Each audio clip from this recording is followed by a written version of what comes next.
आत्मा को झुलसा देने वाले कष्टों की कड़ी धूप में दूसरों के लिए शीतल छांव बने, वही है जिंदगी। जीवन पथ पर डराता रहेगा तुझे जमाना इसी तरह, उंगली थामे बने राहबर, वही तो है जिंदगी। आज पूरे विश्व में कहीं ना कहीं हाहाकार मचा हुआ है और विश्व युद्ध की स्थिति बनी हुई है। अपार वैज्ञानिक प्रगति के बीच इंसान नैतिकता और आध्यात्मिकता से दूर होता जा रहा है, अपने ही अपनों के दुश्मन बन चुके हैं। इस कलयुग का प्रभाव सब पर ऐसा छाया है कि अब मानव में मानवता ही नहीं बची है। लेकिन जब जब ऐसी स्थिति का निर्माण होता है, तब तब कोई ना कोई अवतार या देवी शक्ति इस संसार में मनुष्य के स्वरूप में, निराधारों के राहबर के रूप में सबके कष्ट हरने, परोपकार करने और जीव दया का पाठ समझाने इस पृथ्वी पर जन्म लेती है।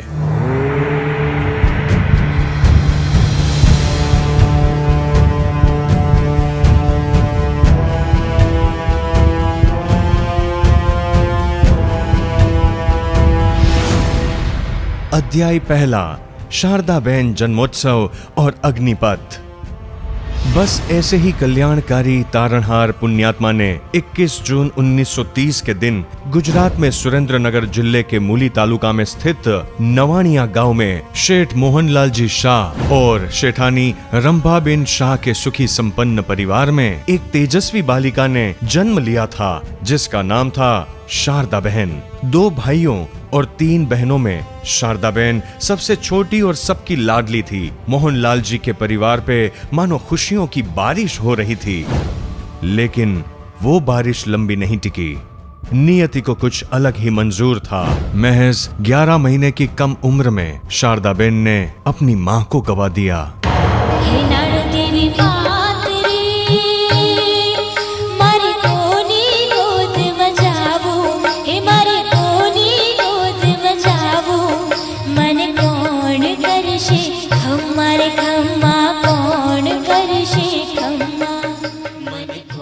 जो शारदाबेन आगे चल के सबकी मां बनकर सबके कष्ट हरने वाली थी, वो खुद अपनी मां को खोने का कष्ट सहने लगी।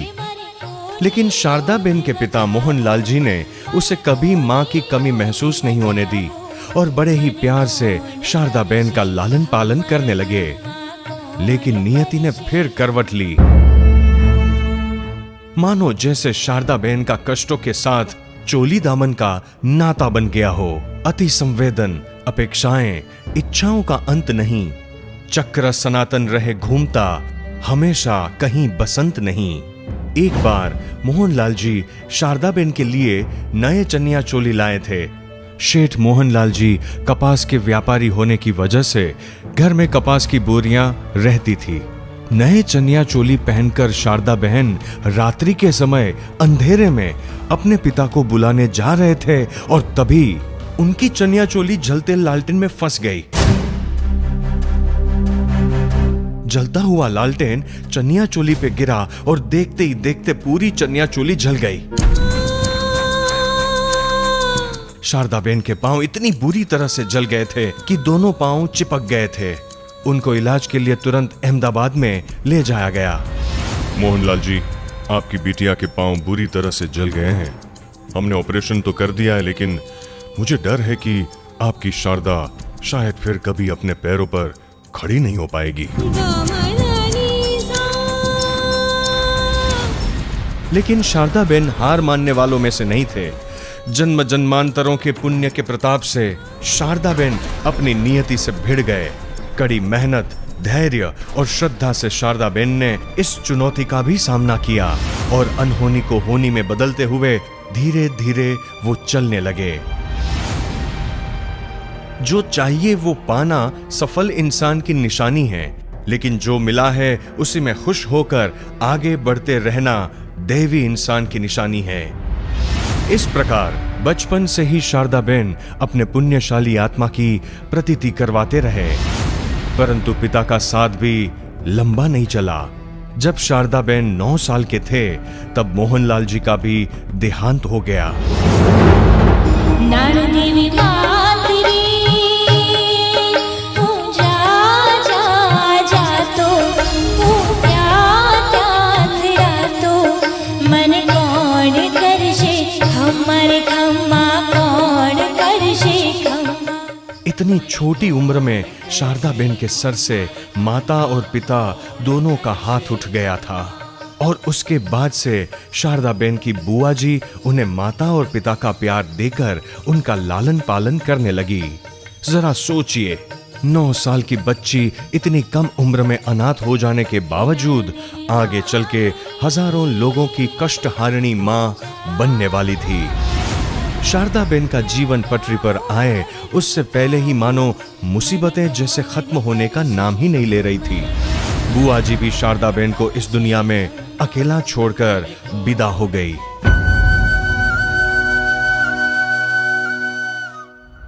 और शारदाबेन अपनी मौसी के पास जाते हैं, पर उनकी मौसी जी, जिन्होंने पहले ही दीक्षा जीवन अपनाकर महावीर प्रभु के पथ पर चलने का तय किया था, वो ये सोचकर शारदाबेन को उनके मामा के पास जाने को कहते हैं कि कहीं समाज को ये ना लगे कि उन्होंने शारदाबेन को जबरन दीक्षा दिलवाई है। फिर शारदाबेन के मामा पोपटलाल जी अपनी भांजी की परवरिश में जुट जाते हैं। शारदाबेन अपने मामा जी श्री पोपटलाल जी नागजी बाई शाह के साथ रहने लगती है। अपनी तरुणावस्था के कुछ साल वो उनके परिवार के साथ बिताती है। अलग अलग परिवारों में रहते हुए कठिनाई और मुश्किलों के साथ दिन बीतते चले गए, फिर भी शारदाबेन जीवन पथ पर आगे बढ़ते गए, क्योंकि असल में वो ही जिंदगी की चाल समझता है जो सफर की धूल को गुलाल समझता है। अध्याय 2, शारदाबेन सांसारिक पथ। शारदाबेन का विवाह छोटा लाल बालचंद गांधी के साथ संपन्न होता है। छोटू भाई के परिवार की आर्थिक स्थिति कुछ कमजोर थी, पर धर्मनिष्ठा के मामले में बड़े ही संपन्न थे। कहते हैं कि संकल्प की यात्रा शुरू होते ही इंसान की प्रतिभा खिल उठती है। एक बार शारदाबेन ने चंडी पाठ करने की इच्छा व्यक्त की और छोटू भाई ने उनके संकल्प को सहर्ष स्वीकार लिया।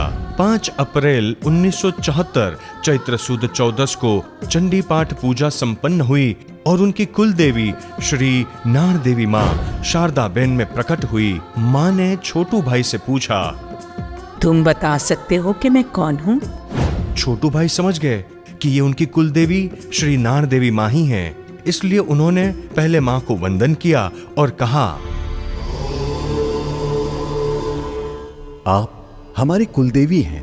आपके अलावा दूसरा कोई हो नहीं सकता। हमें आप पर परम श्रद्धा है। माँ खुश हुए और जाते जाते श्री नाण देवी माँ ने कहा, तुम्हारा बेड़ा पार हो जाएगा। थोड़े दिनों बाद देखते ही देखते ये बात आस पड़ोस वालों को पता चलने लगी। शारदाबेन से किसी ने पूछा कि आपकी कुलदेवी से पूछिए ना, बारिश कब होगी। और तभी शारदाबेन में श्री नाण देवी माँ फिर से प्रकट हुई और उस सवाल का जवाब दिया।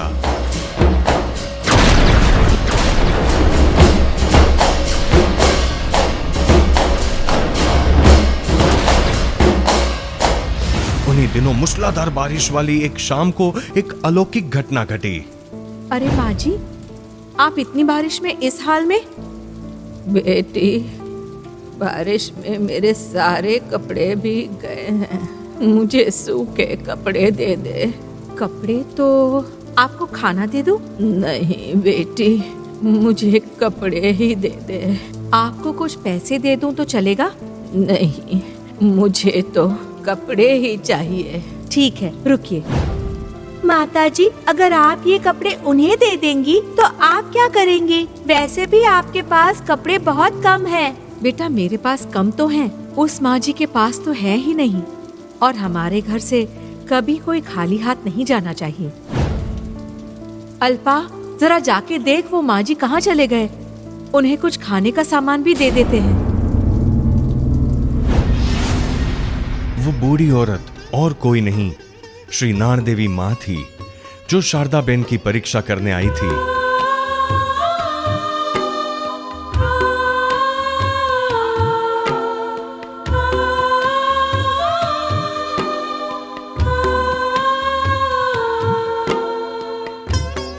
कष्ट हरनार प्रसन्न शक्ति कुल देवी श्री नाण देवी मां को कोटि कोटि नमन।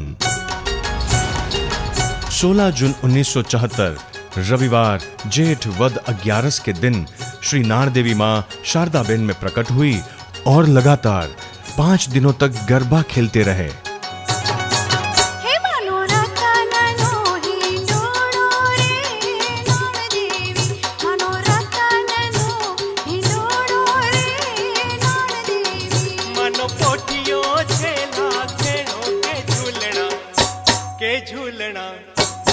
झूलना झूले रे हो नाण देवी, मनो पोटियो झेला खेणो के झूलना झूले रे हो नाण देवी। मनो रतन लोही नोड़ो रे नाण देवी। मां ने कई सवालों के जवाब दिए और भविष्यवाणियां की, जैसे कि मीरा रोड में मंदिर का निर्माण होगा, हमेशा भक्तों की भीड़ लगी रहेगी, हजारों लोगों की परेशानियां दूर होने वाली है, वगैरह वगैरह। वो सारी भविष्यवाणियां सच साबित होती गई और मां ने छोटू भाई को कोई एक वरदान चुनने को कहा। कोई एक वरदान चुनो बेटा, कहो तो तुम्हें रातों रात करोड़पति बना दूं, या फिर मेरी इच्छा है कि तुम जगत कल्याण के कार्य करो, ऐसा वरदान दूं। पैसा तो आज है, कल नहीं है। पैसों से भौतिक सुख खरीदा जा सकता है और परोपकार के कार्य से आंतरिक सुख। इस संसार में लगभग सभी को कोई ना कोई कष्ट या पीड़ा है, इसलिए मां, हम जगत कल्याण का कार्य करें, ऐसा वरदान दीजिए। ये काम इतना आसान नहीं है। जगत का कल्याण करने में तुम्हें और तुम्हारे परिवार को कई कष्ट पीड़ाएं सहनी होगी। कठोर ब्रह्मचर्य का पालन करना होगा और मेरे द्वारा कही गई बातें तुम किसी से कह भी नहीं सकते, वरना फल की प्राप्ति नहीं होगी। बोलो, कड़े नीति नियम का पालन कर पाओगे? मां, नीति नियम रहित जीवन कोल्हू के बैल समान होता है, जो गतिमान तो है पर पहुंचता कहीं भी नहीं। और जिसके सर पर आपका हाथ हो, उसे ज्यादा क्या सोचना। आप जगत कल्याण के ही कार्य कीजिए, लेकिन आप ये सारे काम जैन सिद्धांतों के हिसाब से कीजिए, संभावी शक्ति के स्वरूप में। तथास्तु। इस प्रकार छोटू भाई ने बिना एक पल गवाए अपने स्वार्थ से परे जगत कल्याण के कामों को चुना।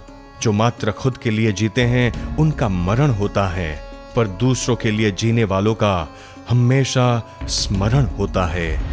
और इसी प्रकार शारदाबेन और पूरे परिवार के जीवन में एक नए अध्याय का प्रारंभ हुआ। शारदाबेन से शारदा मां बनने की यात्रा शुरू हो चुकी थी।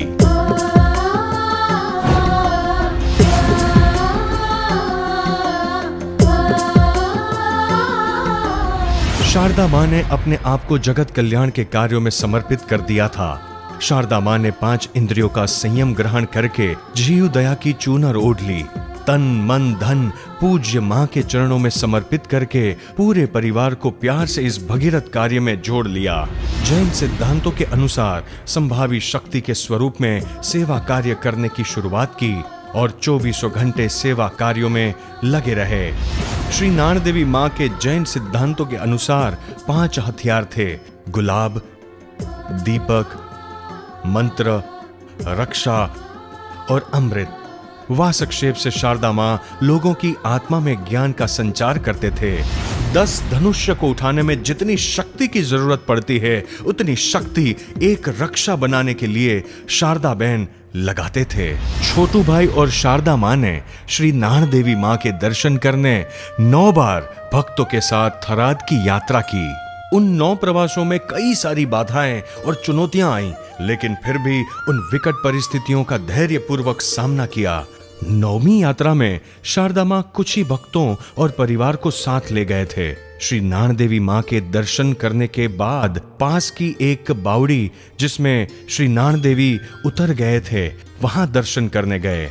वहीं पर उन्हें प्रेरणा हुई और उन्होंने कहा, इस बावड़ी में मैं दिया करूंगी और अगर दिया तैरने लगे तो समझना कि श्री नान देवी मां बावड़ी से बाहर आ गए हैं और बिना मुड़े हमें मुंबई की ओर प्रयाण करना होगा। और ठीक वैसा ही हुआ। विधिवत दिया प्रज्वलित होने के साथ ही बावड़ी में पानी आ गया और दिया तैरने लगा। शारदा मां तुरंत ही परिवार और भक्तों के साथ बावड़ी में से बाहर निकले और बिना पीछे मुड़े मुंबई की ओर निकल पड़े। थराद गोपती कुमकुम पगले पधार्या नान देवी मां, छोटा लाल भाई ना आंगणिये रे आनंद अपरंपार। थराद गोपती कुमकुम पगले पधार्या नान देवी मां, छोटा लाल भाई ना आंगणिये रे आनंद अपरंपार। चैत्री सुदी 14 दीने तेज तणो झबका। तभी से श्री नान देवी मां शारदा मां के हृदय पटल पर स्थापित हो गए और तब से लेकर आज तक श्री नान शारदा मां के स्वरूप में उनके जगत कल्याण के कार्य होते रहे। शारदा मां आत्मा की देवी कहलाए, अविरत सेवा कार्य के यज्ञ में अपने आप की आहुति देते रहे और कई लोगों के कष्ट हरते हुए आत्मा का कल्याण करते रहे। जब शारदा मां कोल डुंगरी एरिया में स्थायी थे, तभी उनके पास एक पंजाबी युवक को लाया जाता है जिसकी हरकतें अजीब हो गई थी। मां के सामने आते ही उसके अंदर छिपी उसके भाई की आत्मा उभर कर आती है, जिसकी मिलिट्री पोस्टिंग नागालैंड में थी और युद्ध करते हुए वो शहीद हो चुका था। उसकी आत्मा ने यहां तक कहा कि आपको यकीन दिलाने के लिए मिलिट्री परेड करके दिखा सकता हूं, और उसने वो भी करके दिखाया। वो अपने व्यथित आत्मा के बारे में मां को बताता है। मां बड़े प्यार से उसे समझा बुझाकर अपने भाई के शरीर से निकलने को कहते हैं और उस व्यथित आत्मा को कल्याण प्रदान करते हैं। कुछ ही दिनों में वो पंजाबी युवक जिसे मां के पास लाया गया था, वो शराब मांसाहार का त्याग कर देता है और पहले की तरह आध्यात्मिक बन जाता है। इस प्रकार दिन ब दिन भक्तों की भीड़ बढ़ती गई और जात पात का भेद किए बिना निस्वार्थ भाव से शारदा मां सबका कल्याण करने लगे। एक और अलौकिक घटना का साक्षात्कार करते हैं। क्या बात है बेटा, तुम्हारी तबीयत तो ठीक है ना? मेरी तो ठीक है, पर मेरी भैंस की तबीयत ठीक नहीं है। दूध देना बिल्कुल बंद कर दिया है। कहाँ बांधा है तुमने भैंस को? उसने अपनी भैंस को जिस वाड़ी में एक पेड़ के नीचे बांधा था, वो एक पारसी की वाड़ी थी। शारदा मां वहां जाते ही समझ गए कि उस पेड़ में उस पारसी की आत्मा बसी है जो अपनी ही वाड़ी पर भटक रही है। मां ने भैंस के माध्यम से उस पारसी से बातों बातों में उसकी व्यथित आत्मा की मुक्ति का आश्वासन दिया, उसके आत्मा का कल्याण किया और तुरंत भैंस ने दूध देना शुरू कर दिया। शारदा मां सिर्फ इंसानों और पशु पक्षियों के लिए ही नहीं, देवों के लिए भी कल्याणकारी हैं। एक बार कौल डुंगरी विस्तार की नवरात्रि के एक मंडप में किसी पुरुष में हनुमान जी प्रकट हुए। लोगों ने जब उनसे हनुमान जी होने का प्रूफ मांगा तो देव गुस्सा हो गए और अपने आप को साबित करने के लिए जलते कोयले खाने लगे और लोहे की जंजीर से अपने आप को फटकारने लगे। उस देव की व्यथा का एहसास होते ही शारदा मां दौड़े चले आए और उन्हें अपने आप को साबित न करते हुए अपने स्थान पर प्रस्थान करने की विनती की। वे तुरंत वहां से चले गए।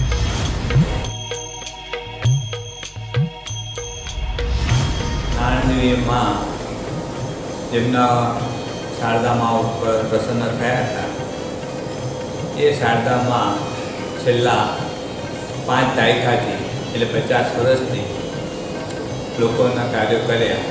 તે કાર્યોના અંદર કોઈનો ઉપદ્રવના કાર્ય હોય, કોઈના પર મૂઠ માજી હોય, કોઈએ કંઈ ખવડાવી દીધું હોય, એવા અનેક જાતની વસ્તુઓ માટે મા શારદા મા પોતાની શક્તિથી કામ કર્યું। વિશેષ જોવાનું એ કામ છે કે એમને પૂરેપૂરી અહિંસક અને જૈન પદ્ધતિથી કામ એમને બધાના કર્યા। અને જે ઉપદ્રવો હતા વ્યંતરના એને પણ સમજાવીને એમને શાંત કર્યા, એને સમજાવ્યું અને એનો ભોગ ન બગડે એવી રીતે વ્યંતરોને પણ શાંત કર્યા, સામે સામે લોકોના પણ કાર્ય કરી અને શાંત કર્યા.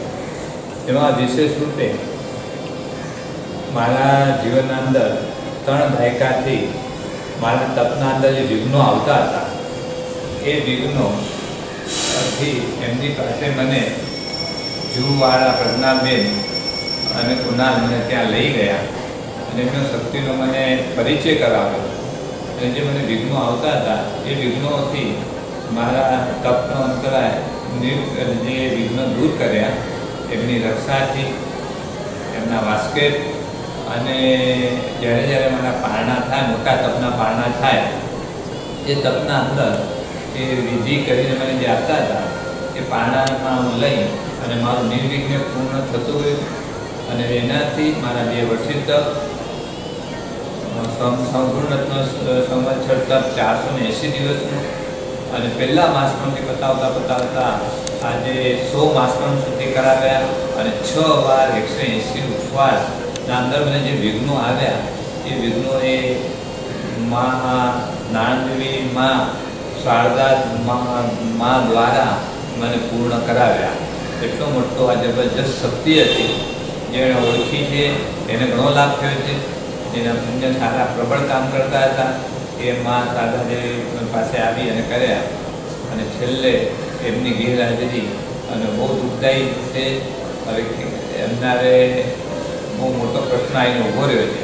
બીજા નંબરમાં સાથે એમના પરિવારવાળા વિનોદભાઈ આદિ બધાએ પણ એટલો સંયોગ કરી અને બહુ મોટું આ એક તપ હતું કે ઘરમાં જે પણ બધા આવે એને સંતોષકારક ભક્તોને જવાબ આપી એમને પણ કાર્યમાં સહાયભૂત થયું.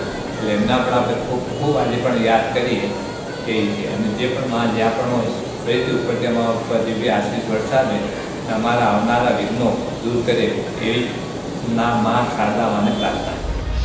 निस्वार्थ कल्याणकारिणी श्री शारदा माँ को कोटि कोटि वंदन। उन्होंने अपने जीवन काल में हजारों लोगों को अपने साथ पालीताना, गिरनारजी, शंखेश्वर, कच्छ और राजस्थान की यात्रा करवा के उनका कल्याण किया। अरिहंत अरिहंत हूँ करूँ, अरिहंत मगर हूँ भूलिए पड़ो। अरिहंत अरिहंत हूँ करूँ, अरिहंत मगर हूँ भूलिए पड़ो। कहो ने मारा माड़िया जे भगवंत मने क्यारे मड़े। अरिहंत अरिहंत हूँ करूँ, अरिहंत अरिहंत हूँ करूँ। श्री नान शारदा माँ हमेशा कहते, आने वाला कल चुनौतियों से भरा है, इसमें आने वाली पीढ़ियों का क्या होगा। भावी पीढ़ियों के उद्धार के लिए छोटू भाई ने मां के मंदिर के निर्माण का संकल्प लिया। मंदिर निर्माण के लिए अनुमोदना करने वाले बहुत थे, पर उन सबको अपने नाम की तख्तियों में ज्यादा दिलचस्पी थी और इसलिए छोटू भाई ने संकल्प किया था कि मंदिर निर्माण का कार्य सारे भक्तों के दान से ही होगा और किसी के नाम की तख्तियां वहां नहीं होगी। इसलिए मंदिर निर्माण के काम में थोड़ा समय भी लगा। मंदिर का निर्माण शारदा माँ के पावन मार्गदर्शन और छोटू भाई के शुभ हस्तों से पूरा हुआ, जिसका पहला ध्वजा महोत्सव 7 जून 2022 को संपन्न हुआ और आज वो मंदिर मीरा रोड में भव्यता से खड़ा है, जिसकी भविष्यवाणी खुद श्री नान देवी माँ ने बहुत पहले कर दी थी।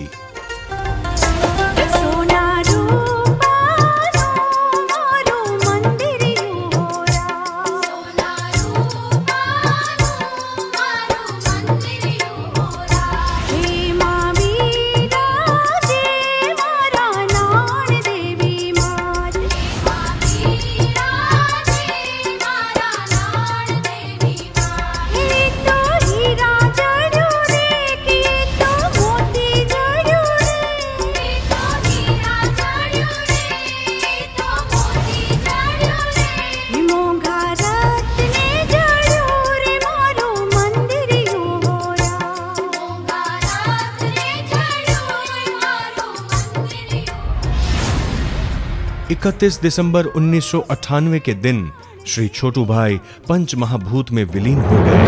अंतिम समय तक छोटू भाई ने दिव्य अमित दृष्टि से अपनी पत्नी में हमेशा मां के दर्शन किए। मोह के घर में रहकर मोह को मात देने का दुष्कर कार्य कर दिखाया। मां के हर वचन को निभाया। मां के हर आदेश का पालन करने में वो एक पल का भी विलंब नहीं करते थे। चाहे कितनी भी विकट परिस्थिति क्यों न हो, मां का वचन ही उनका जीवन मंत्र था। अंतिम समय में उन्होंने शारदा मां को शक्ति स्वरूप श्री शारदा मां बना दिया और अपने परिवार को विरासत में परोपकार का आशीर्वाद देते गए। माना कि मुश्किल है सफर पर सुनो मुसाफिर, ओ कहीं अगर तू रुका तो मंजिल आएगी ना फिर। कदम कदम मिलाए जा, गगन गगन झुकाए जा, रख हौसला कर फैसला, तुझे वक्त बदलना है। डरना तो बंदिया, रुकना तो बंदिया, राह पे चल बंदिया, डरना तो बंदिया। 14 जुलाई 2023 को शारदा मां ने अंतिम सांसें ली। हैया नीचे हाथ, दिल मानाणमा, सांभळो सौवा। अपने रोम रोम से करुणा, दया और परमार्थ की भावना से दिन रात देखे बिना परोपकार के कार्य अविरत 50 सालों से अंतिम श्वास तक करते रहे और भक्तों के कष्ट हरते रहे। शारदा मां ने अपना समस्त जीवन श्री नान देवी के वचन पर समर्पित किया।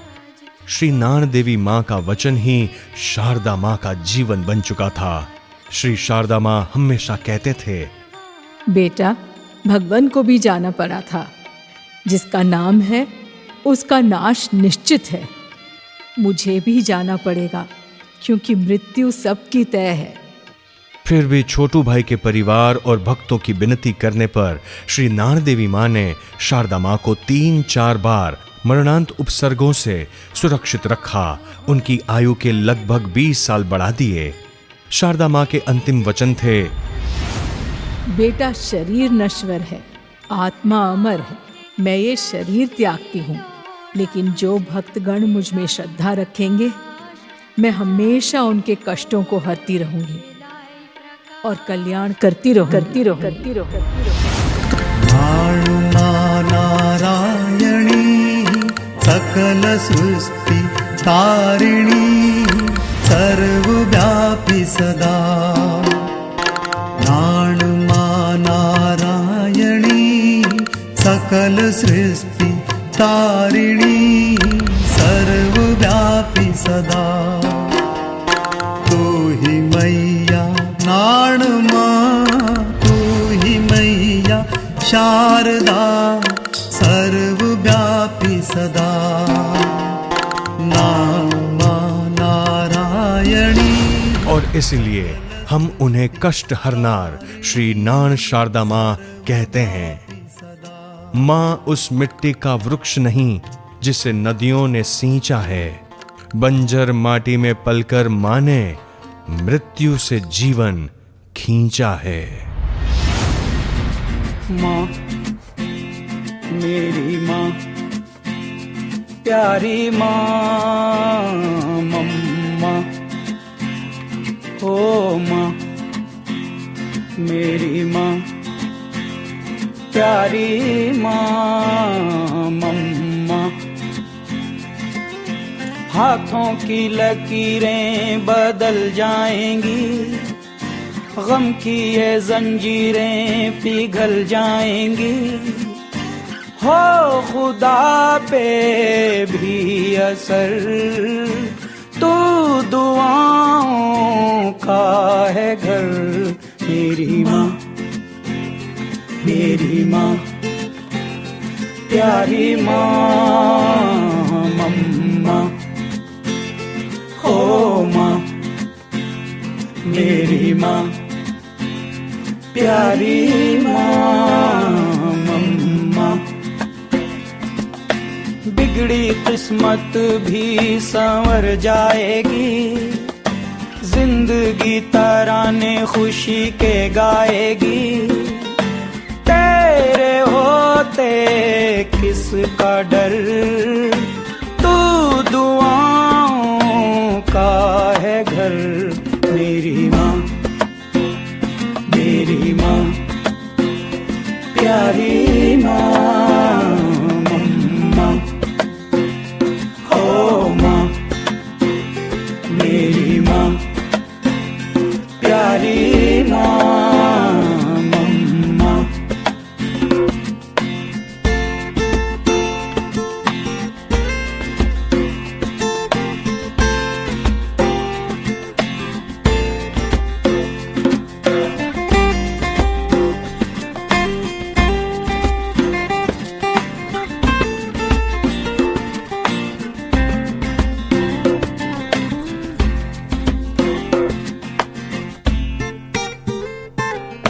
यूं तो मैं सबसे न्यारा हूँ, तेरा माँ मैं दुलारा हूँ।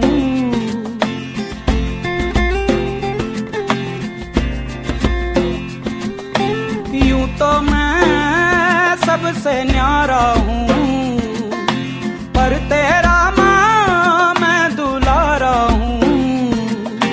दुनिया में जीने से ज्यादा उलझन है माँ, तू है अमर का जहां।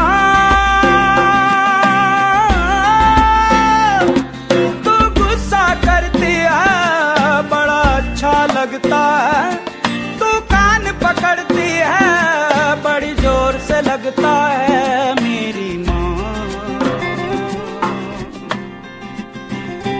मेरी माँ, मेरी माँ, प्यारी माँ, मम्मा, हो माँ, मेरी माँ, प्यारी माँ, मम्मा।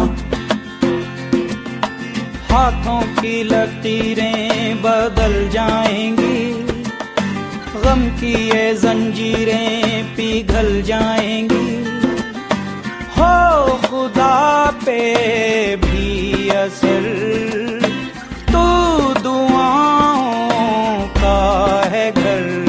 मेरी माँ, मेरी माँ, प्यारी माँ, मम्मा, हो माँ, मेरी माँ, प्यारी माँ, मम्मा।